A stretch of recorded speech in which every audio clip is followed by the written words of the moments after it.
ప్రభువైన యేసుక్రీస్తు నామమున ఈ ఉదయకాలము మీ అందరికీ క్రిస్మస్ శుభాలు తెలియజేస్తా ఉన్నాను. యేసుక్రీస్తు ప్రశస్తమైన నామమున మరొకసారి మీ అందరికీ మరి నా తరపున, నా కుటుంబము తరపున, సంఘము తరపున, పరిచర్య తరపున మీ అందరికీ యేసుక్రీస్తు జన్మదిన శుభాలు తెలియజేస్తా ఉన్నాను. We wish you happy Christmas, we wish you merry happy Christmas.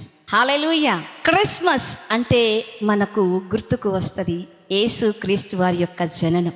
యేసయ్య పుట్టుకకు ముందు అంటే యేసుక్రీస్తు ఈ లోకానికి రావడానికంటే ముందు ఒక ప్రవక్త పలికాడు. కన్యక గర్భవతి అయి కుమారుణ్ణి కంటుంది, అతనికి ఇమ్మానుయేలు అని పేరు పెట్టబడుతుంది అని ప్రవచనాలు ప్రవచించుకుంటూ వెళ్ళాడు. యేషయ్య అనేటువంటి భక్తుడు యేసుక్రీస్తు ఈ లోకానికి రావడానికంటే ముందు ఆయన ప్రవచనాలు ప్రవచించాడు. మరి యేసయ్య ఈ భూమి మీదకి వచ్చేటప్పుడు మరి సూచనలు జరుగుతాయి అని ఆ ప్రవక్త తాను ప్రవచించాడు. ఏంటి ఆ సూచనలు అంటే, ఒకటి లైటు, ఆ అంధకారములో ప్రజలు వెలుగు చూస్తారు అని. రెండవది ఏంటిది అంటే మరి నూతనమైనటువంటి బిగినింగ్ అనేది, నూతన ఆరంభం అనేది జరుగుతుంది అని. ఆయన పుట్టిన తర్వాత రాజమార్గము ఏర్పరచుడి, అరణ్యములో ఒక కేక వినబడుతుంది అని ప్రవక్త పలికాడు.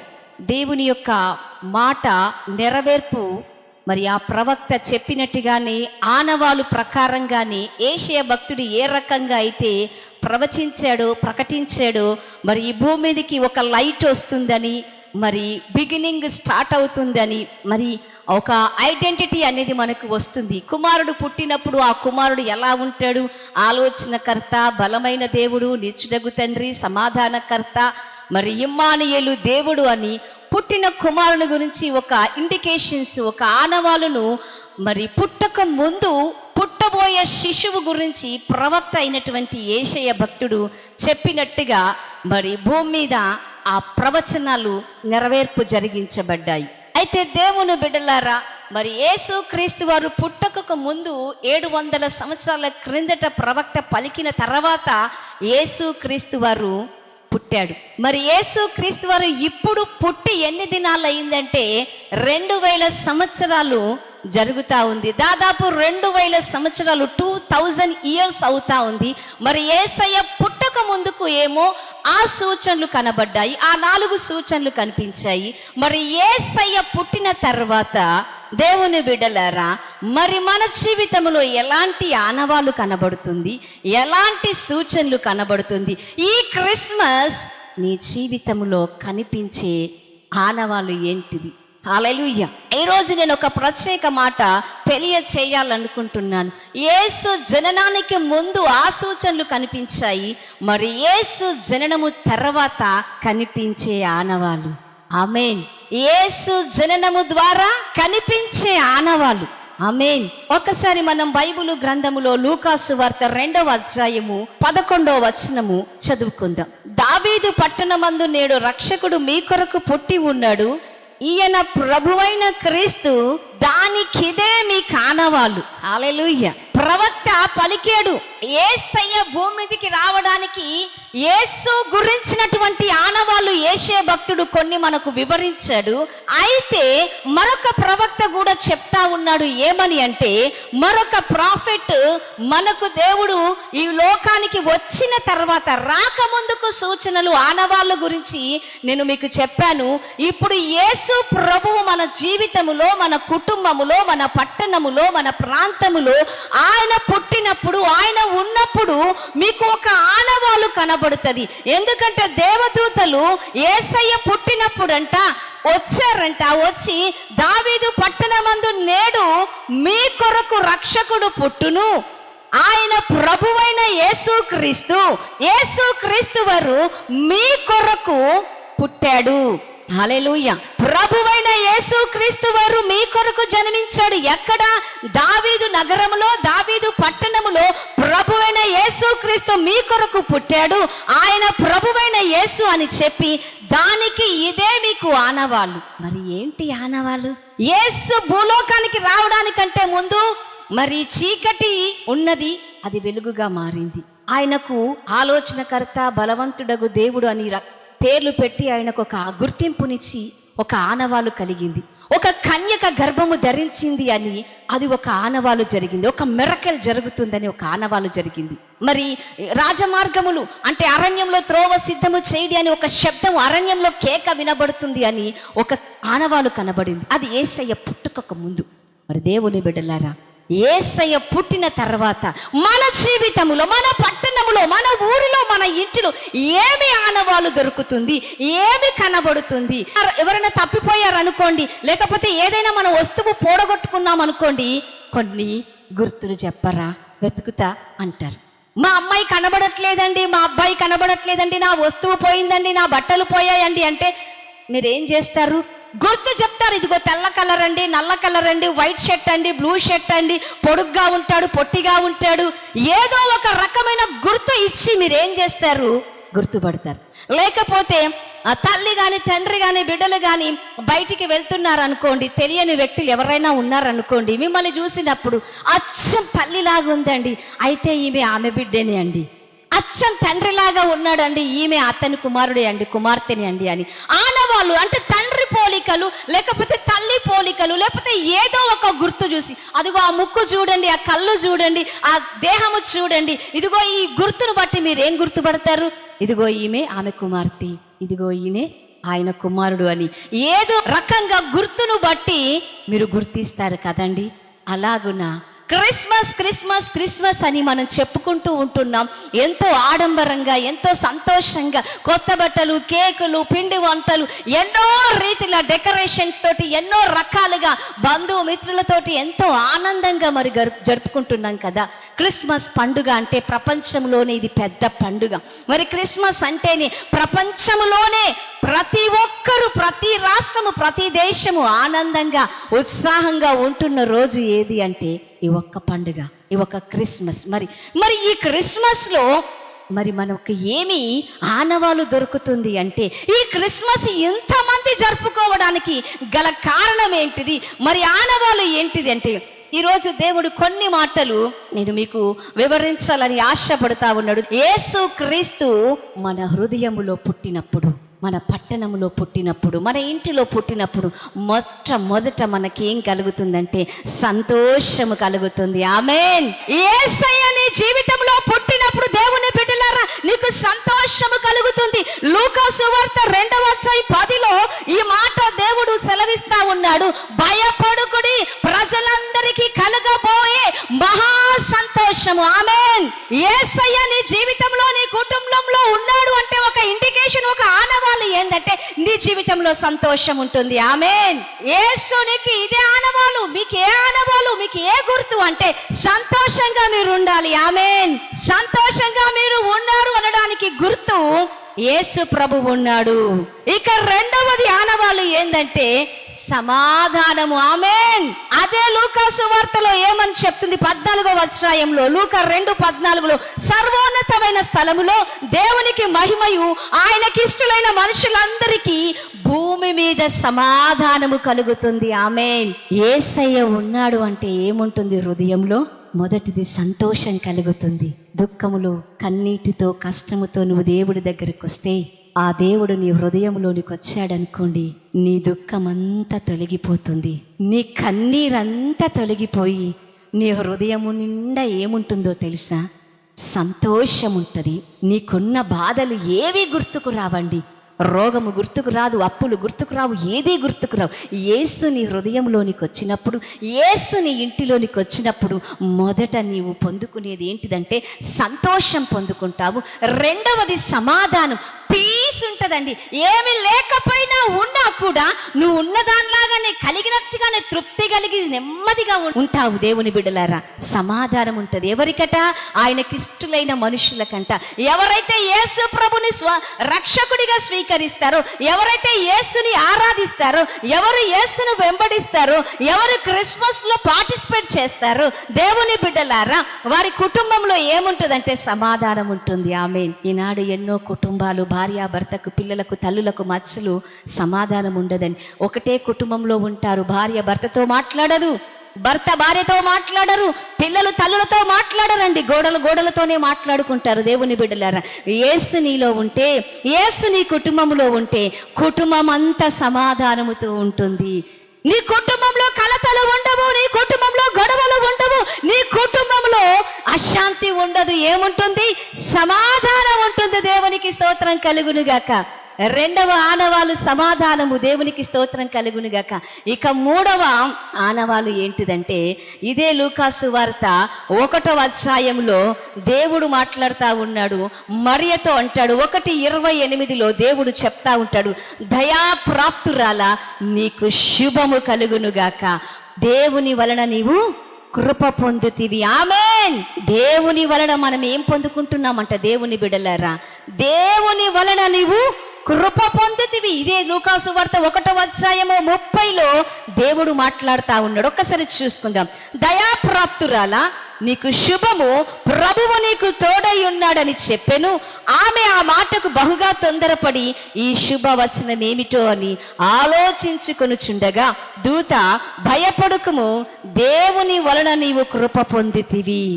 ఆమెన్. మూడవ ఆనవాళ్ళు ఏంటిదో తెలుసా? నువ్వు దేవుని వలన కృప పొందుకుంటావు. ఆమేన్. యేసు ప్రభు నీ జీవితంలో జన్మిస్తే, యేసు ప్రభు నీలో ఉంటే, యేసు ప్రభు నీ కుటుంబంలో జన్మిస్తే నువ్వు ఏమి కలిగి ఉంటావు? దేవుని బిడ్డ, కృపను పొందుకుంటావు. అర్హత లేని నీ కుటుంబాన్ని, ఎన్నిక లేని నీ బ్రతుకును, వెలివేసిన నీ బ్రతుకును, హీనమైన నీ బ్రతుకును, దరిద్రమైన నీ స్థితిని దేవుడు కృప చేత ఎన్నుకుంటాడు. ఆమేన్. పనికిరాని పాత్రను, వెలివేయబడిన జీవితాలను దేవుడు అర్హులుగా చేస్తాడంట. కృప అంటే అర్హత లేనటువంటి వ్యక్తులను అర్హులుగా చేస్తాడండి. సమాజములో, సంఘములో ఒకవేళ నువ్వు యోగ్యురాలువి కాదేమో, ఒకవేళ నీ పాప జీవితములో, ఒకవేళ శాప జీవితములో, ఒకవేళ వ్యసనాల వల్ల నీ జీవితము నీరు కారైపోయిందేమో, నువ్వు అర్హులవు కావు అని ఏడుస్తున్నావేమో. ఈ మాటలు వింటున్న దేవుని బిడ్డ, అనర్హులనుగా ఉన్నటువంటి నీ జీవితాన్ని అర్హురాలుగా దేవుడు కృప పొందినటువంటి వ్యక్తులుగా దేవుడు మార్చబోతా ఉన్నాడు.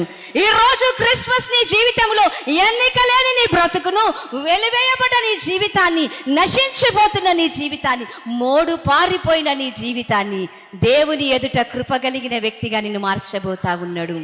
యేసు క్రీస్తు క్రిస్మస్ గా నీ జీవితంలో ఏమిస్తున్నాడు? ఒక ఆనవాలు అంటే నీవు కృప పొందినటువంటి వ్యక్తివి. నిన్ను యోగ్యుడిగా దేవుడు మార్చబోతున్నాడు.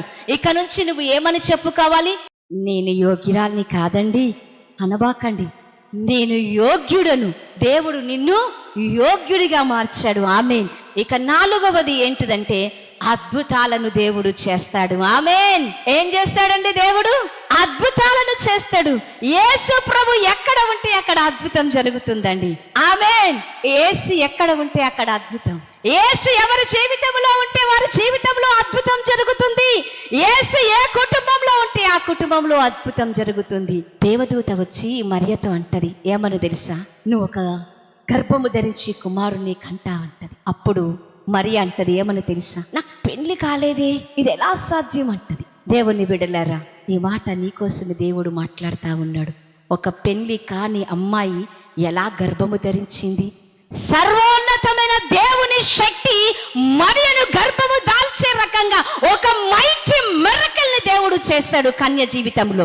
ఈ మాటలు వింటున్న దేవుని ప్రియులారా, నీ కుటుంబ జీవితంలో, నీ వ్యక్తిగత జీవితంలో ఒక మైటీ మిరకల్ని దేవుడు చెయ్యబోతా ఉన్నాడు. ఈ క్రిస్మస్ నీ జీవితంలో ఒక ఆనవాలు ఏంటిదంటే, మైటీ మిరకల్ దేవుడు నీకు చెయ్యబోతా ఉన్నాడు. ఒక బలమైన అద్భుతము దేవుడు నీకు చెయ్యబోతా ఉండు. ఆమేన్. క్రిస్మస్ నీ జీవితంలో తెచ్చే మరొక 4వ ఆనవాలు ఏంటిదంటే, నువ్వు క్రిస్మస్ జరుపుకుంటున్నావా? క్రీస్తు నీలో ఉన్నాడా? క్రీస్తు నీ కుటుంబంలో ఉన్నాడా? నీకు ఒక ఆనవాలు ఏంటి? ఆనవాలు అంటే నీ ఇంటిలో అద్భుతం జరుగుతుంది, నీ కుటుంబంలో అద్భుతం, నీ కుమారుని జీవితంలో అద్భుతం. ఆమేన్. నీ వ్యక్తిగత జీవితంలో ఒక అద్భుతం జరుగుతుంది. ఆమేన్. ఇక 5వ మాట చూసుకుంటే, దేవుని బిడ్డలారా, ప్రేమను పంచుతుంది. ఆమేన్.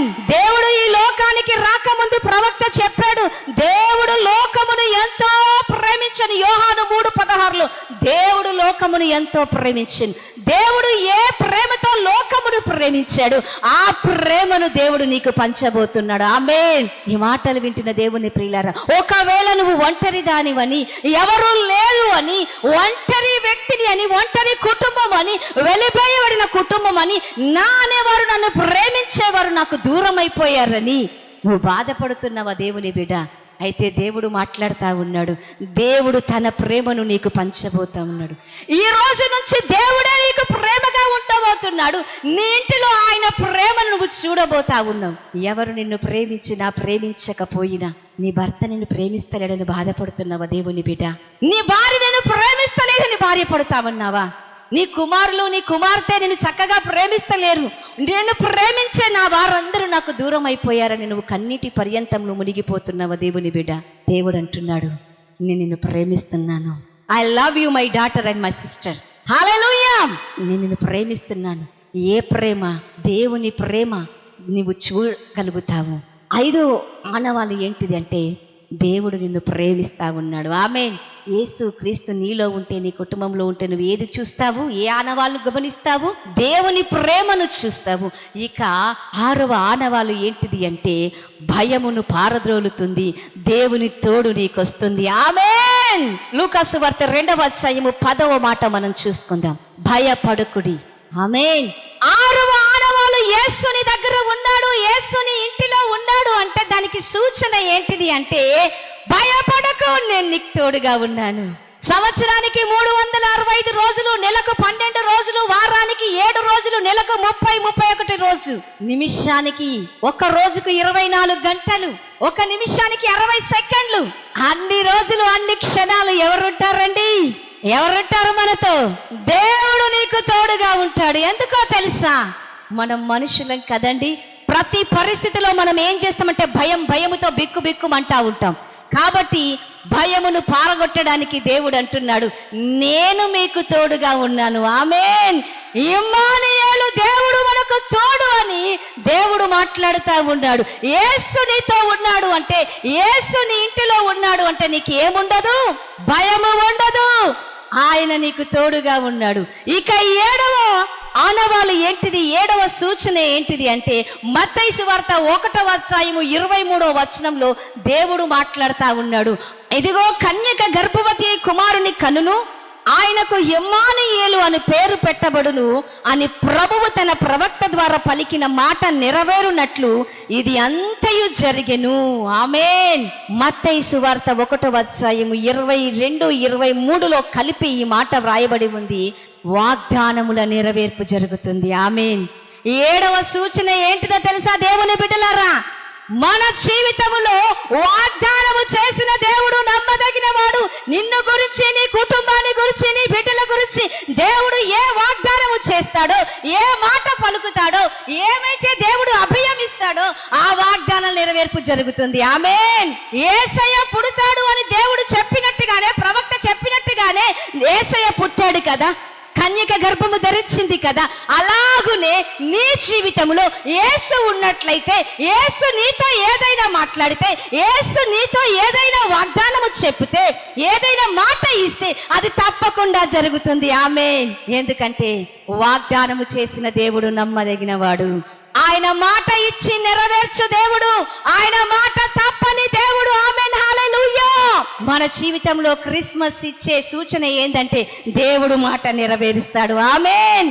వాగ్దానము నెరవేర్చబడుతుంది. దేవుడు మాట నిలుపుకుంటాడు, దేవుడు నెరవేరుస్తాడు. ఆమేన్. ఇక 8వ ఒక ఆనవాళ్ళు ఏంటిదంటే, మన జీవితంలో దేవుడు రక్షణ ఇస్తాడు. ఆమేన్. దేవుడు మనకి ఏమి ఇస్తాడు? రక్షణ ఇస్తాడండి. ఎందుకంటే ఇదే మత్తయి సువార్త 1వ అధ్యాయం 21లో దేవుడు చెప్తున్నాడు, ఆయనే తన ప్రజలను తన వారి పాపముల నుండి ఆయన క్షమించును. చూడండి, మత్తయి 1:21లో తన ప్రజలను వారి పాపముల నుండి ఆయనే రక్షించును కనుక యేసు అని పేరు పెట్టబడును. ఆమేన్. యేసు మనల్ని ఎక్కడి నుంచి విడిపిస్తాడు, ఎక్కడి నుంచి రక్షిస్తాడంటే, యేసు మన రక్షకుడు. నీ ఇంటిలో యేసు ఉంటే, నీ ఇంటిలో, నీ కుటుంబంలో, నీ జీవితంలో క్రీస్తు ఉంటే, క్రిస్మస్ గా దేవుడు నీ జీవితంలో ఉన్నట్లయితే నువ్వు ఎక్కడి నుంచి తప్పించబడతావు? పాపము నుండి, శాపము నుండి, రోగము నుండి, బాధ నుండి, చీకటి నుండి, అంధకారములో నుండి నువ్వేమైతావంటే రక్షించబడతావు. ఆమేన్. మత్తయి సువార్త 4:16లో దేవుడు అంటాడు, మరణ ఛాయగల ప్రదేశములో ప్రజలు గొప్ప వెలుగును చూశారంట. మరణములో నుండి దేవుడు నిన్ను తప్పిస్తాడండి. నిత్య మరణములో నుండి దేవుడు తప్పించి రక్షించి నిత్య జీవంలోనికి నడిపిస్తాడు. అందును బట్టి యేసు క్రీస్తు వారు, నీవు క్రిస్మస్ జరుపుకుంటున్నావు, యేసుని దగ్గర ఉన్నాడంటే సూచన ఏంటంటే నువ్వు రక్షించబడిన వ్యక్తివిగా ఉంటే నువ్వు క్రిస్మస్ చేస్తావు. ఏ క్రిస్మస్ ఎవరు చేసుకుంటారండి? రక్షించబడిన వారి జీవితంలో క్రిస్మస్ కనబడుతుంది. వారి పాపముల నుండి, వారి దోషముల నుండి, వారి యొక్క వ్యాధుల నుండి, బాధల నుండి, కన్నీటిల నుంచి నువ్వు రక్షించబడ్డప్పుడు నీ ముఖంలో ఏముంటది? రక్షణ ఆనందం ఉంటుంది. హల్లెలూయా. ఈ మాటలు వింటున్న దేవుని ప్రియులారా, నువ్వు ఏ బంధకములో, ఏ పాపములో ఉంటున్నావు, ఏ స్థితిలో ఉంటున్నావు, దేవుడు నిన్ను రక్షించబోతున్నాడు. ఆమేన్. రక్షణ ఆనందముగా, సూచనగా దేవుడు నీకు ఇవ్వబోతున్నాడు. ఆమేన్. ఇక ఆనవాళ్ళు సూచన ఏంటిదంటే దేవుడు మనల్ని విడిపిస్తాడు. ఆమేన్. విడిపిస్తాడు. ఎందుకో తెలుసా? దేవుని వాక్యం చెప్తుంది, 1 యోహాను, మనుష్య కుమారుడంట అపవాది క్రియలు లయపరుచుటకు ఈ లోకానికి వచ్చాడంట. అంధకార శక్తిలో, దురాత్మ శక్తుల నుండి దేవుడు నిన్ను విడిపిస్తాడు. ఆమేన్. చెప్పండి, చీకటి శక్తులనండి, మాంత్రిక శక్తులు, బలమైనటువంటి దురాత్మ శక్తులు, ప్రతి వ్యసనాల నుంచి దేవుడు ఏం చేస్తాడు? నిన్ను విడిపిస్తాడు. సాతాను బంధకములో నుంచి దేవుడు అగ్నిగుండములో నుండి నిన్ను విడిపిస్తాడు. ఆమేన్. ఏ ఇంటిలో ఈ సూచన కనబడుతుందో తెలుసా? క్రీస్తు ఎవరి హృదయములో ఉంటాడో, క్రీస్తు ఏ హృదయములో, ఏ ఇంటిలో నివసిస్తాడో, ఏ ఇంటిలో క్రిస్మస్ నిజమైన వెలుగు నింపబడి ఉంటుందో ఆ ఇంటిలో చీకటి శక్తులు ఉండవు, దురాత్మలు పని చెయ్యవు, ఆ ఇంటిలో వ్యాధి బాధలు ఉండవు. ఎందుకో తెలుసా? యేసు క్రీస్తు మనుష్య కుమారుడిగా అపవాది శక్తులను అక్కడికే అంతమొందిస్తాడు. ఆమేన్. ఇక దురాత్మ సమూహాలు మనల్ని వెంటాడము. ఆమేన్. చేతబడి శక్తుల చేత, మాంత్రిక శక్తుల చేత పీడించబడుతున్న దేవుని బిడ్డలారా, దేవుడు ఈ రోజు నీకు క్రిస్మస్ లో నిజమైన విడుదల ఆనందాన్ని నీకు దయ చేయబోతా ఉన్నాడు. ఇక చివరిగా దేవుడు మనకేమిస్తాడో తెలుసా? నూతనమైనటువంటి ప్రారంభాన్ని ఇస్తాడు. ఆమేన్. దేవుడు ఏమిస్తాడు? నూతనమైన ఆరంభం అని చెప్పండి. క్రిస్మస్ అనగానే మనకు ఇయర్ ఎండింగ్ కాదండి, ఇయర్ ఎండింగ్ కాదు, ఇయర్ బిగినింగ్. ఆమేన్. క్రిస్మస్ అంటేనే మనకు ఆరంభము. క్రిస్మస్ మన జీవితంలో నూతనమైన ఆరంభాన్ని తీసుకొస్తుంది. ఆమేన్. ఎందుకంటే భక్తుడు చెప్తా ఉంటాడు, ఏమని? దావీదు వేరు చిగురు అంటాడు. హల్లెలూయా. చిగురు అంటే దేనికి సాదృశ్యం? ఒకసారి ఈ మాట చూద్దాం. యెషయా గ్రంథం 11వ అధ్యాయం 1వ మాట. యెషయి మొద్దు నుండి చిగురు పుట్టును, వాని వేర్ల నుండి అంకురము ఎదిగి ఫలించును. ఆమేన్. యెషయి మొద్దు నుండి చిగురు పుట్టును, వాని వేరు నుండి అంకురము ఎదిగి ఫలించును. ఆమేన్. యేసు ప్రభు నీ ఇంటిలో ఉంటే, యేసు ప్రభు నీ కుటుంబంలో ఉంటే, క్రిస్మస్ నీ జీవితంలో జరుపుకున్నట్లయితే నీ ఇంటిలో నూతన ఆరంభము, నువ్వు ఫలిస్తావు. ఆమేన్. చెప్పండి, మీరెవరు ఫలిస్తారు? మీ కుటుంబాలు ఫలించబడతాయి, మీరు ఫలించబడతారు. దేవునికి స్తోత్రం కలుగును గాక. ఈ 10 ఆనవాలు మన జీవితంలో జరుగుతాయండి. యేసు పుట్టుకకు ముందుకు ఆనవాలు జరిగినట్టుగా యేసు పుట్టిన తర్వాత ఎవరి హృదయంలో యేసు పుడితే, ఎవరి ఇంటిలో యేసు పుట్టితే ఆ ఇంటిలో ఈ 10 ఆనవాళ్ళు కనబడతాయి. చిగురించ కనబడుతుంది, రక్షణ కనబడుతుంది, సంతోషము కనబడుతుంది, ఆనందము కనబడుతుంది, భయము నుండి పారదోలబడతావు, యేసు తోడుగా ఉన్నావని కనబడుతుంది. ఈ ఉదయకాలం మాతో మీరు మాట్లాడినటువంటి 10 సూచనలు, 10 ఆనవాళ్ళను బట్టి తండ్రి మీకు వందనాలు. అవునయ్యా, క్రిస్మస్ ఇచ్చే 10 ఆనవాళ్ళు మా జీవితంలో ఉండునుగాక. మేము క్రీస్తును కలిగి ఉందుముగాక. సంతోషం, సమాధానం, ప్రేమ, భయము నుండి విడుదల, కృప పొంది రక్షణ భాగ్యము కలిగి అద్భుతాలను మేము స్వంతము చేసుకుని, అయా పాప శాపాల నుండి మేము విడిపించబడి, అయా మా జీవితాలకు రక్షణను దయచేయమని, అయ్యా తండ్రి మా జీవితాలు నూతనమైన ప్రారంభములోనికి, చిగురించే ఫలించే స్థితిలోనికి మమ్మల్ని నడిపించమని, ఈ వర్తమానం ఎంతమంది బిడ్డలు వింటున్నారో వారి జీవితంలో నిజ క్రిస్మస్ ఆనవాలు కలుగునట్లుగా వీరిని దీవించి ఆశీర్వదించి మీరు మహిమా ఘనత ప్రభావాలు పొందమని యేసయ్య నామమున వేడుకుంటున్నాను మా తండ్రి. ఆమేన్.